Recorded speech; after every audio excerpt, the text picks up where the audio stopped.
Hello students, welcome to my channel Discover Social Science.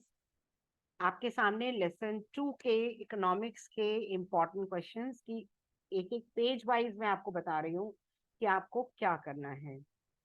People as a resource introduction है। Human resource क्या होता है, people as a resource क्या होता है, ये आप याद करिएगा, इम्पोर्टेंट है। Investment in human capital through education is just like investment in physical capital, ये याद करिएगा। ह्यूमन कैपिटल की इन्वेस्टमेंट के बारे में मतलब ये आप याद करिएगा, इम्पोर्टेंट है ये। उसके बाद आपने ये आप देखिए दैट ये रीडिंग के लिए है, ये तो रीड जरूर करिएगा ये। That more educated and healthier people gain through higher incomes. तो एजुकेशन और हेल्थ की इम्पोर्टेंस है ये शॉर्ट क्वेश्चन में आ सकता है, नॉट वेरी इंपॉर्टेंट। और जो साकाल विलास का ये एग्जाम्पल है कि आपके चैप्टर को समझने के लिए है, ये कॉन्सेप्ट को समझने के लिए वेरी इंपॉर्टेंट इज ये पूरा topic. Economic non economic activities, market and non market activities, ये बहुत इंपॉर्टेंट है शॉर्ट क्वेश्चंस के लिए। अब ये इंफॉर्मेशन के लिए भी और शॉर्ट क्वेश्चन के लिए भी कि how countries like Japan they have developed, जबकि उनके पास कोई नेचुरल रिसोर्स नहीं है। ये एक अच्छा इंपॉर्टेंट और इंटरेस्टिंग एप्लीकेशन बेस्ड क्वेश्चन बनता है, जस्टिफाई जरूर करिएगा ये आप। अब हम आते हैं आगे। That due to historical and cultural reasons there is a division of labour, justify. Yeah, what are the effects of the historical and cultural reasons on the division of labor? तो ये आप इसका आंसर जो है मैंने highlight किया है, आप हाईलाइटेड पोर्शन और आप जब चैप्टर पढ़ेंगे मैं समझ सकती हूँ, लेकिन लर्न करने के लिए हाईलाइटेड और अंडरलाइन पोर्शन को ही आप उस पर ही ज्यादा इंपॉर्टेंस दीजिएगा।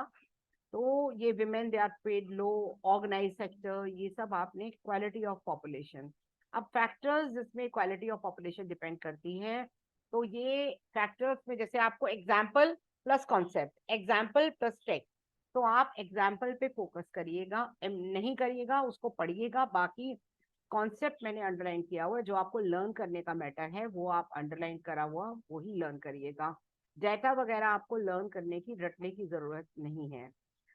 तो ये लिटरेसी इज नॉट, आप देखिए एजुकेशन इंपॉर्टेंट है, और एजुकेशन में आपने कैसे आप अपने नोट्स बनाएंगे या अंडरलाइन करेंगे, ये आप उसमें से जो अंडरलाइन पोर्शन है उसी में से देखिएगा। ये डेटा वगैरह आपको कुछ भी लर्न करने की जरूरत नहीं है, समझने की जरूरत है ये।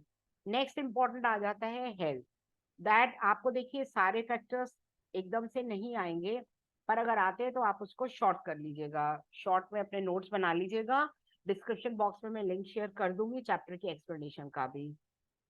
अब हमारी नेशनल पॉलिसी कैसे एम करती है हेल्थ केयर फैसिलिटीज पर, ये इसके बारे में मैंने आपको अंडरलाइन किया हुआ है। अगेन ऊपर जो टेबल है उसमें से आपको कोई डिजिट एज सच लर्न नहीं करनी।